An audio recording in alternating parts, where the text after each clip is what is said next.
Hello, and welcome back to part 12 of the Revolutionary North Zebrica. If you watched the end of my last video, if you didn't hear about this. Oh shoot, you guys are dumb. Get into a few provinces, so you're not taking attrition. But if you were for my last video, I'm gonna be skipping forward some to be able to see any events, and I'll show you any events on the way, but I just have to wait till these are done to actually go down my tree at all. So I'm just gonna read out any events and then end the recording and then come back fully once I can actually go down my focus tree.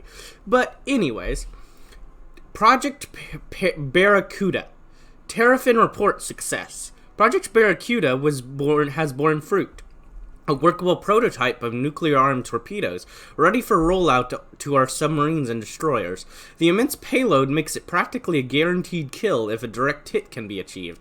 Although the prohibitive cost and danger is actually deploying such a weapon in combat situation mean it is likely to see only limited use. Still, this terrifying new weapon will give us major advantage in trade interdiction and naval engagements. No convoy shall be safe.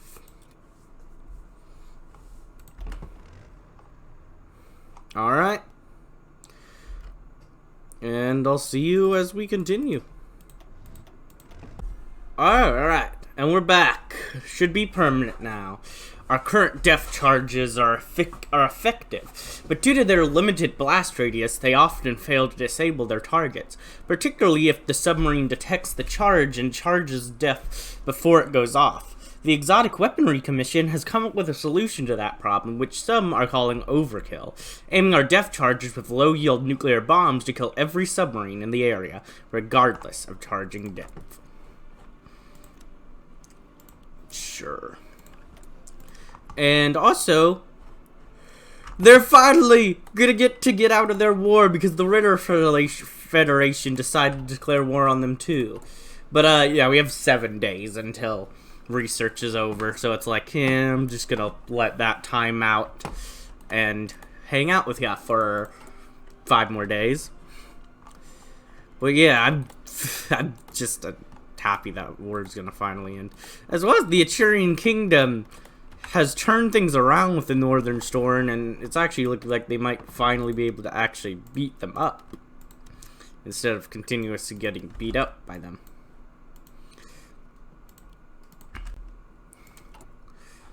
Also, I have way too much political power, and I have nothing. Yes! Yes! Yes! Finally! And I have the 5th vision. Sure. Posita awoke in a command center. She was wearing her full uniform, surrounded by other Communist Party leaders. The ruthless Hardline, the dreamer Starry-Eye, and of course, Skystar. What are your orders, General Skystar? Or General Secretary? Skystar asked, her eyes bright with bubbly hope. Tell us. Orders, Hardline added. Are we to attack the Yetis or not? Attack them? Why? Posita asked, her voice full of confusion. Are we... What's going on? Crack Lightning stepped forward, wearing the same uniform as her. We're avenging the injustice of the Storm War, he said, his voice full of pride. And you, General Secretary, are leading the invasion. We'll finally bring the Yetis to their knees and forge a better world out of it. All we need is your approval, and we'll send our planes to turn every city of those cursed lands to glass. What about the people there? You mean the enemies? Skystar replied. They'll get what they deserve. This is our revenge for what they did to you, comrade. Crack, Skystar, Starry, and all of our other friends grinned, but it was a terrible grin. It was the grin the Storm King wore. Posita woke up, sobbing. Oh boy, I don't know how to feel about any of that. At long last, a prototype thermonuclear bomb has been developed, and a suitably remote, secret, and uninhabited island has been selected. All that remains is finishing construction. It would be unwise to invite anyone abroad to come and see the test. What if the device doesn't work? Nukes!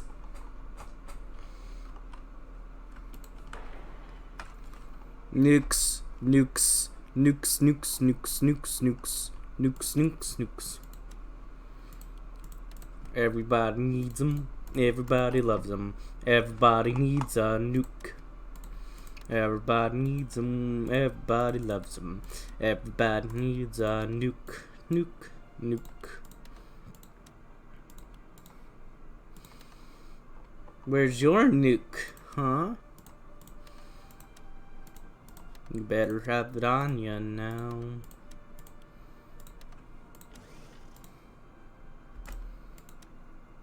Oh, well, Kazza decided they can no longer give me anything. Probably because they're dying.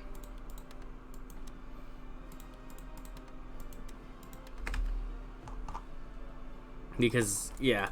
I might have a new trade with Wittenland, though. Because, yeah, Kazza is definitely dying. To Wittenland? Yeah. I don't know how you escaped. Like, you just ran off to this island, but they conquered your main islands. Like, what?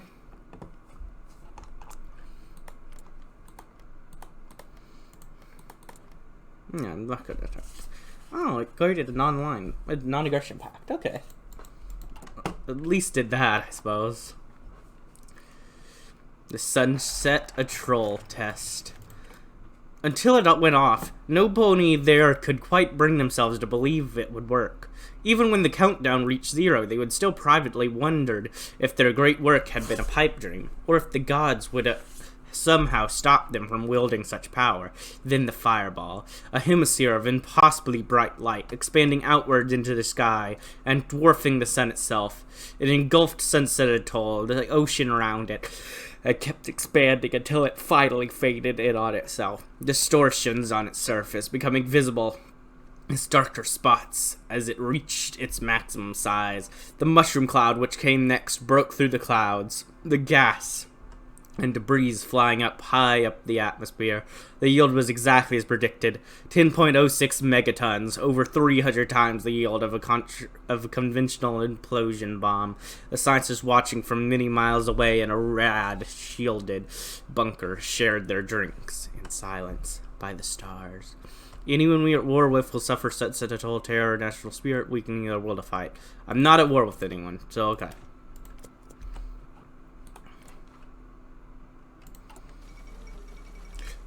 Thermonuclear detonation on Sunset Atoll. Shocking news from the nation of revolutionary North Zebrica. Posita has proclaimed the successful test of a weapon thought years away. This has been corroborated by spy plane flights that recorded high levels of radiation near the uninhabited isles of Sunset Atoll. While technological details are classified, it appears the weapon used a fission reaction to kickstart a fusion reaction in the shell of tritium and deuterium outside it, creating a blast in the megaton range. What this may mean for the world is unclear, but one thing is certain: the power of the sun is now in mortal fins. The Storm Kings of the world will tremble. Oh, this is just so cool. Technically, you're supremacist, so you're actually kind of weird. Oh, who did we just capture? Has been caught in Boltrian. What? Oh, you. How dare you? And you're a harmonic kingdom at that.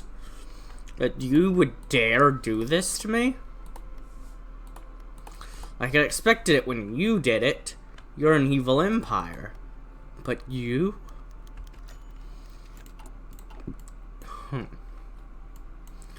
Discovery of elements 99 and 100. In the aftermath of the Sunset Atoll nuclear test, our scientists have discovered evidence of the formation of two elements previously unknown. Our H-bomb designers are especially excited at the potential of this, as it means they are now immortal heroes in the legacy of science. Of course, that's why they're excited. One question, however, remains. What do we call these elements? Starry Eyes and Hardline propose proletarium and revolutionum to pay homage to the work we still have to do. Meanwhile, the sciences themselves were kept to terraphinium and plutonium, after the greatest nuclear science in our nation, and the research complex where the weapons were designed. In either case, one name are chosen who will read to the press and declare it to the international scientific community. The decision rests with General Secretary. What would we call these? I might be a true communist, but, you know, in this series. But I think we do need to honor our scientists that have worked so hard on this. I think it is important to make sure that their work is well known for them, not just us. Okay, that image is so cool. What the? I hope you get some sort of tree. I bet these three guys are gonna start in like a civil war, possibly, just because they're all small, and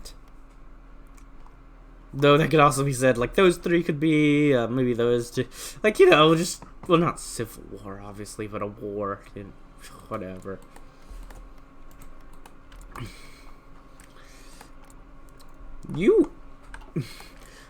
I very much hope you get a tree.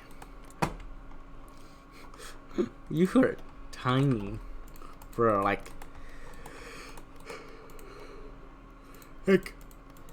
your nation goes left to right, not up and down. Like most of the other guys go up and down, but you're just straight left to right, with your capital just in the middle.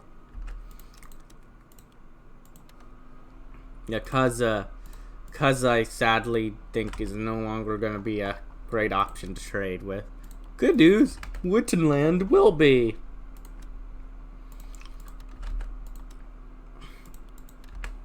Yay.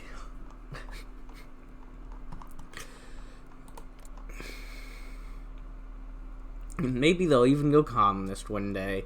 They are 82% communist, along with you, who is, what, 90% communist. Can you please just go communist? Like you'd think you'd fall to the influence at some point. Oh, good.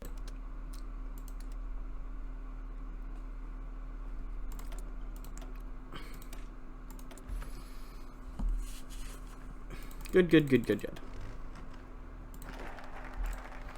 War plan, hydrogen.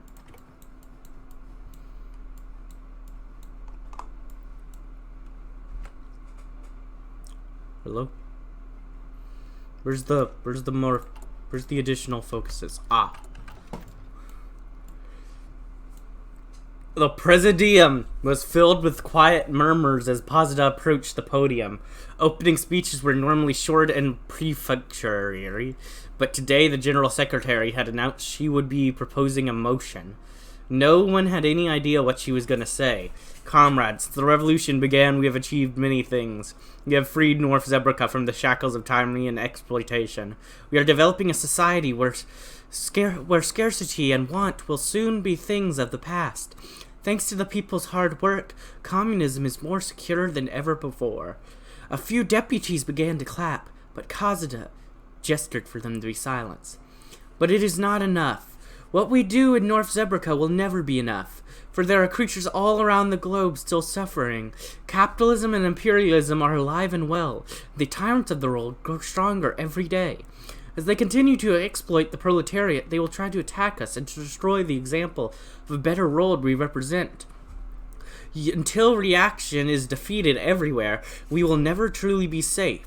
Posada paused, then proclaimed, I move that we declare war on every reactionary state in the world. I am not ready for this. I might have a full tank battalions, but what the? I don't know how to fight all those nations.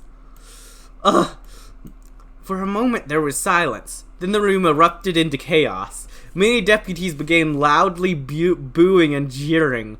Others stood with their mouths open, too shocked to speak. Skystar's eyes went wide as saucers, his mouth trembling. Comrades, please. I know this plan is a bit extreme, but it is not impossible. You have the capabilities to take on any military in the world and win. Yeah, maybe any individual military. It will be a long and hard-fought war, but by making this sacrifice, we shall set the workers of the world free. That is a good reasoning. Positive's reasoning seemed to persuade a number of deputies, and a few even started to cheer. Others were incredulous, believing their colleagues at the General Secretary must have completely lost their minds. With most of the Positum still in shock, Posita yielded the floor for debate. I don't know what to do. Okay. This is gonna be the first time I do this mid-series. But I'll see you in a moment. I'm gonna save.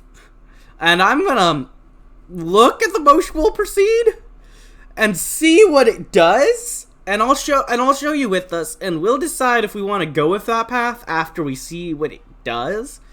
And we'll at least look at the event the other one gives us too, if we do decide that path. I want to check out both in this scenario, so I'll see you in a moment. Alright, well, I saved. Let's click on the motion will proceed and see what we get. I'm guessing there's a different tree. Okay.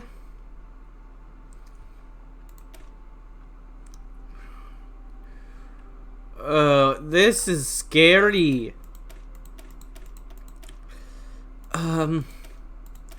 So yeah, I'm guessing we just declare war. We just prepare for the huge war by getting some good effects. And then we go to war with the entire world. Alright. I'm gonna look at the other path and see if that one has a different tree. And see how I feel about that one. I'll be back in a second. Alright, so we're back. This is madness. We won't go along with this insane plan. The annihilation of War Plan Hydrogen. After the plan to declare war on all reactionary states met with intense opposition in Presidum, Posita brought the issue before the people. Local Workers' Council, the source of state power, were invited to debate the merits of the plan and vote on it. The result was a decisive defeat for the General Secretary. All across the revolutionary North Zebrica, in cities and towns, factories and fields, the Workers' Councils voted down War Plan Hydrogen by overwhelming margins. When debating the plan, many workers argued that the government's priorities should be developing the economy and improving the standards of living to fulfill promises of the revolution. They considered the idea of launching costly expeditions around the world and forcing the people to suffer wartime hardships again completely ridiculous. Council composed of soldiers and sailors and other members of the armed forces unanimously rejected the plan. They were furious that the General Secretary would consider throwing away so many of their lives for an idea based on nothing but hopeless adventurism. Posita was very disappointed, but she promised to respect the results. The people had spoken, and the revolution could not be savagized just to suit her wishes. In hindsight, it was a bit crazy. And I'm gonna look at what happens here. It's a very short focus tree. And if this is how this tree ends, I might just load back the other tree after we finish up this one.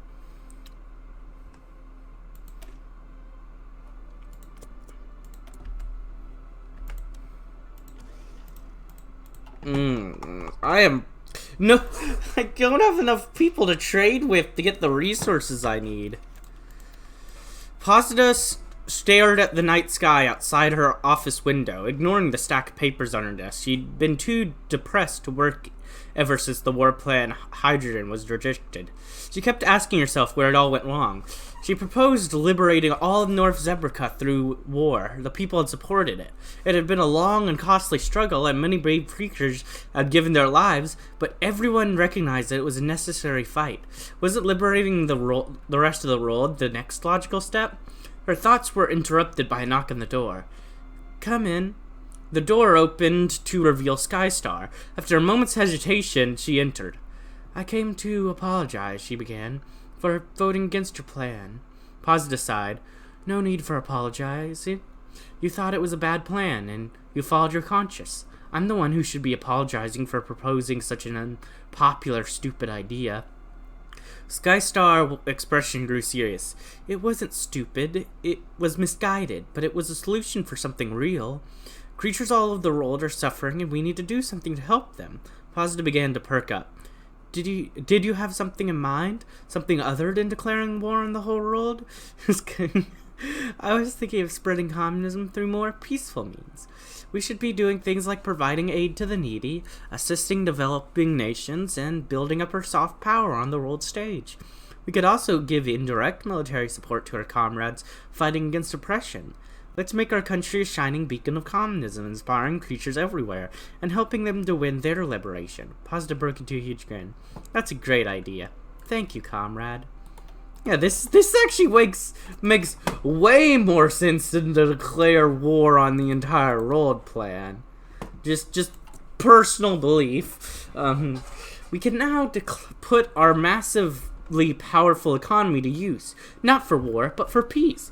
We will build a shining city on the hill, so that all might see the glory of revolutionary communism and the joy it brings. As our victory is inevitable, drowning the world in blood would be counterproductive and pointlessly proud. Yes, we do not need to. It is inevitable that they fall into their true belief, so we do not need to fight them, to force them. They will fall that way anyways, in the end. Yes, that is completely true.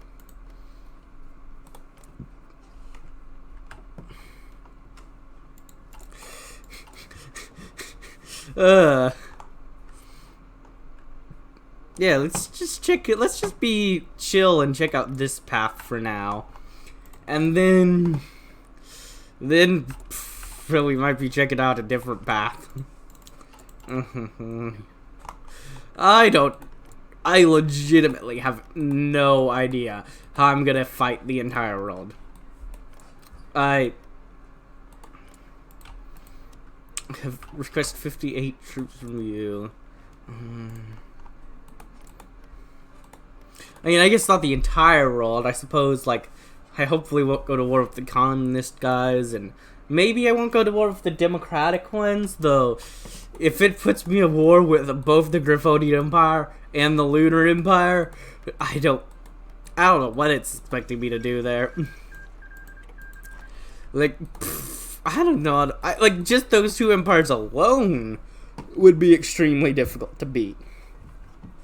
But adding in, like, if it also puts me at war with all of the non-aligned and supremacist nations, then, you know, just on my continent, surrounding me is 1, 2. And if you count my puppet state, 3, 4, 5. And if I was to go to war of harmness, then I'm really screwed.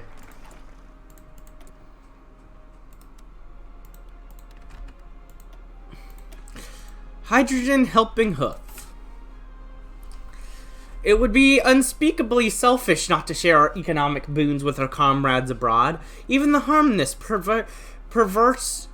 prevaricating and soft that they are good-hearted if misguided. We extend offers of no-string economic assistance to every nation in line with our values in the world. Yay!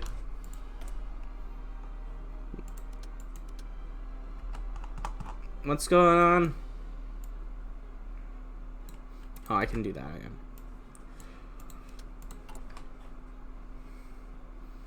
I wonder what the...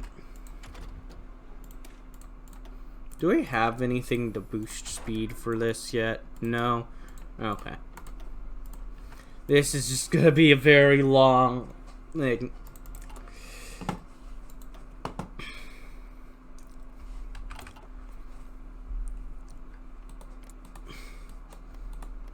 I think peace might be the better option. Just saying. Just saying. I personally think declaring war on the entire world was not the best plan. I don't want to, just say it. Just Just saying.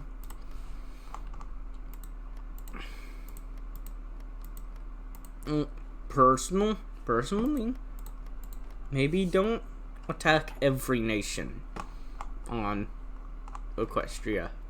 Well, not just Equestria, but kind of the rolled.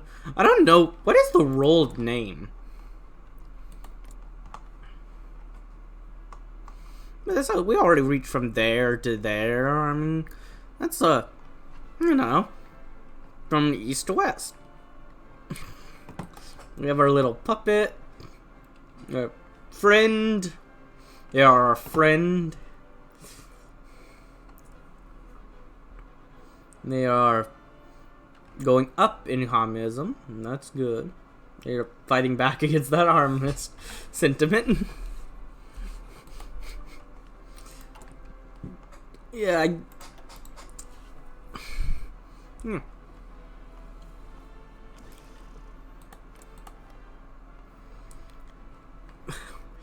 You really cannot fight Rumaire. Like, you really cannot fight Rumaire. Are you okay? Like, it feels like something you'd be able to fight a little more easily. Oh, Project Bottom Feeder. Project Bottom Feeder has been declared a success. Terrafin reports that these new nuclear depth charges are powerful enough to obliterate any submarine out to a huge radius, even if the target changes depth. This has the potential to be revolutionize our anti-submarine warfare, but Terrafin has cautioned against a general rollout. The charges are so powerful that they pose a threat to the destroyers launching them, leading many within the Navy, including Skystar, to suggest that only be destroyed via naval bomber, to remove the chance of sinking our own ships. Airdrop nuclear depth, or variable yield nuclear depth chargers. Yeah, well, it's too dangerous. We'll stick to the bombers. Okay, we got more projects. Let's start with Project Tankbuster aims to produce the smallest nuclear weapon yet, one capable of being fired out of a conventional rocket artillery system. The idea of equipping even our ground forces with the nuclear weapons is tantalizing. Although Terrafin is quick to point out the logistical and strategical limitations of such an endeavor, still, if the project is successful, its value in destroying armored formations, area denial, attacking formations, and sheer shock and awe cannot be overstated. No. Yes. Okay, I'm not at the max, but let me go ahead and hire another general. What's up? What can I do? Oh, synthetic crystals upgrade. Got it.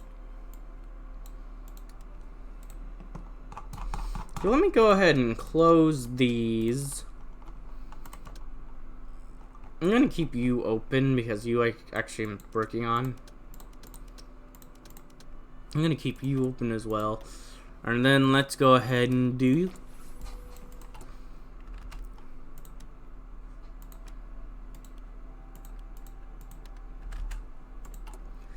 the mission complete.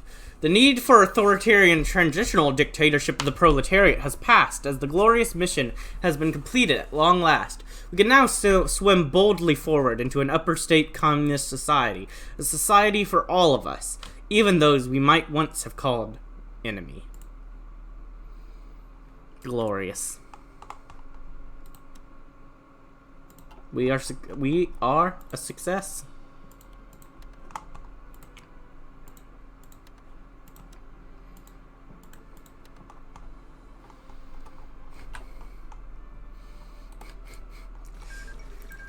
I mean, if you count this roll as a success, but you know, a success. Man, I mean, Lunar Dominion is so scary.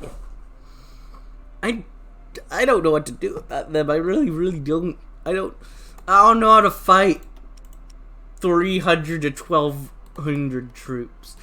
I have 133. I don't have the manpower to fight that. Like, like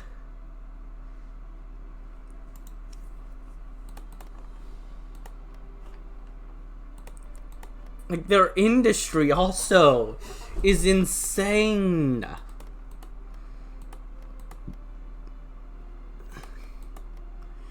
Oh my god. They are on all adult serve and total mobilization. Okay. Jeesh. Interesting. You are on scraping the barrel. Why? Why are you guys so like? Why are you guys so intense? It's like, okay.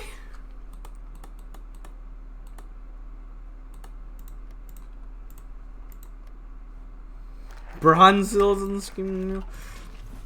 The sun was just beginning to set, but it was still bright enough to be irritating. Positive found herself smiling even as she squinted.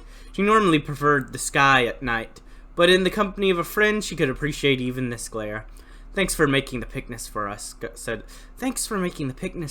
Skystar. It's nice getting a break from work. You're welcome, Posita replied, though our work has gotten a bit easier lately. It sure has. I'm so glad you listened to my suggestion for the hydrogen initiative. Our peaceful development and foreign aid programs have done a lot of good for creatures all around the world. Remembering what she came to do, Posita put a brave face. Skystar, there's something I need to tell you. Are you gonna finish that? Skystar asked, looking at a piece of kelp. No, but listen. Hey, we should totally do this again next week. Skystar, I'm retiring, Posita yelled. Skystar finally stopped talking. A serious look spread across her face. I know what you're gonna say. The people aren't ready, and I'm happy for you. There's still so much I could do, and, huh? Skystar smiled. You've been the best leader ever, so of course I'm sad, but I'm also your friend. I want you to be happy. If you think the time is right to retire, I support your decision. Thank you. That means a lot. Posita blushed slightly. Skystar always found a way to surprise her. Since I'm stepping down, do you have any interest in being the next General Secretary? Skystar thought for a moment. I'd like to stay in the government, but I don't want to be the leader. We should let someone new take the job. I also have my duties as Commodore to focus on. Okay, you're my friend too, and I'll support you no matter what. As for myself, I'll need to write my resignation letter. Okay then. Do I get another event? Like, am I gonna write my resignation letter? Am I done? Do I get another leader? Hello? If nothing happens, I'll be cutting this part out, but I don't know how this is. I legitimately have, like, do I get that person maybe? They're on the tree. I don't know. I'm at 10 days. Hello? Hello? Are you gonna write that resignation letter? You gonna write it? Oh, I like how it oh, I didn't notice it added assassination survivor to her trait. It has no effect, but she has survived the assassination. That's actually really cool. Ah, here it is. The final Positist meeting. When I was first elected General Secretary of the Revolutionary Workers' Party, I did not know what the future would bring. I didn't have a grand blueprint or strategy to bring about the revolution, and I had no idea. Excuse me. What challenges we would face once the revolution came. But I did have a vision. A dream of a new world, free from the tyranny and exploitation of the old. A world where the progress of science and technology sets creature kind free and allows us to reach the stars. Thanks to the hard work, dedication, and sacrifice of many of our comrades, that dream has always come true. But one piece is still missing. I must make sure what we built will live on after I'm gone.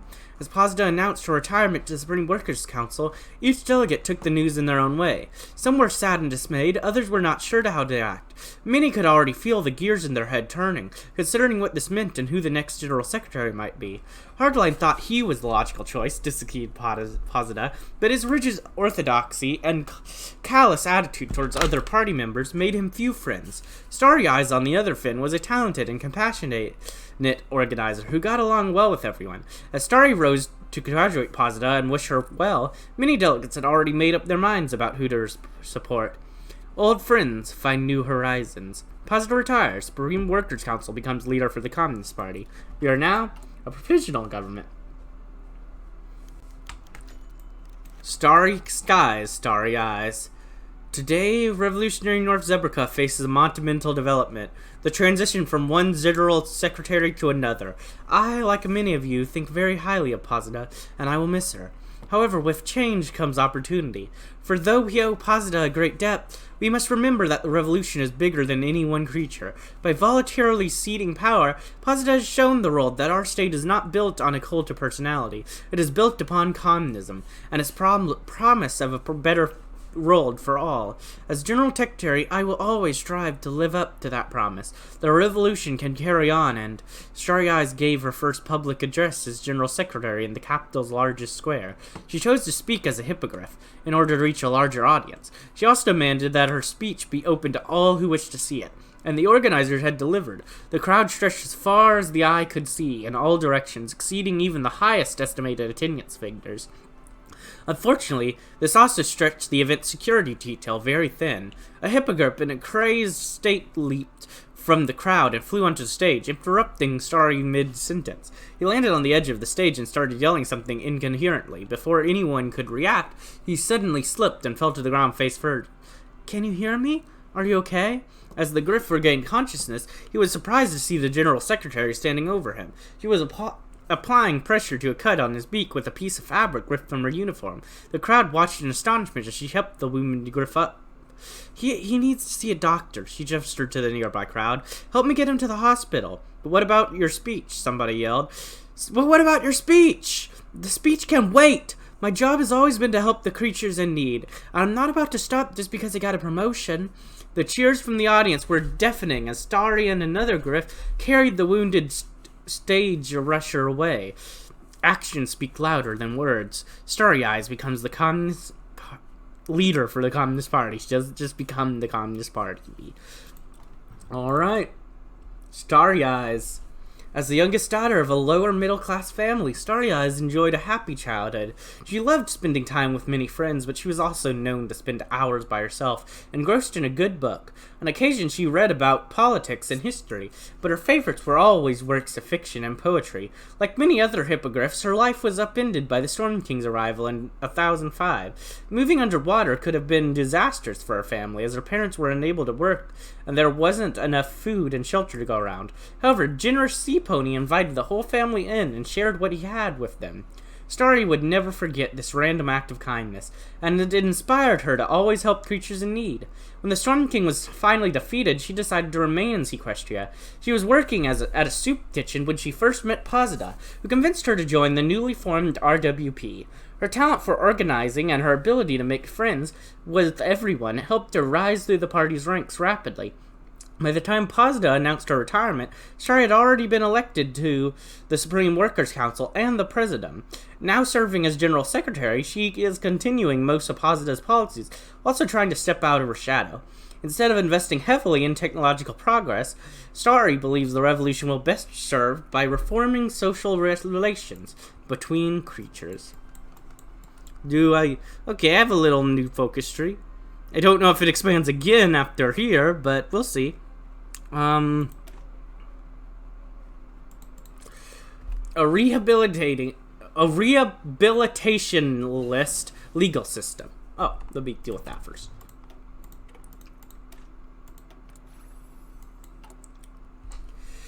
In the opening days of the revolution, we condemned people to terrible sentences to send the message to others who would do the same. Such barbarism is no more place in our revolutionary state.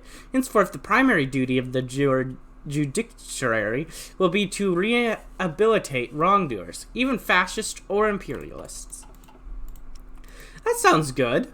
I like that. Yeah, I like the idea of that. You know what we should do? Well, actually, I was gonna say let's start under super heavy tanks, and honestly, I don't know if this is gonna be a conquest thing really too much. So I kind of just want to keep going down the tree.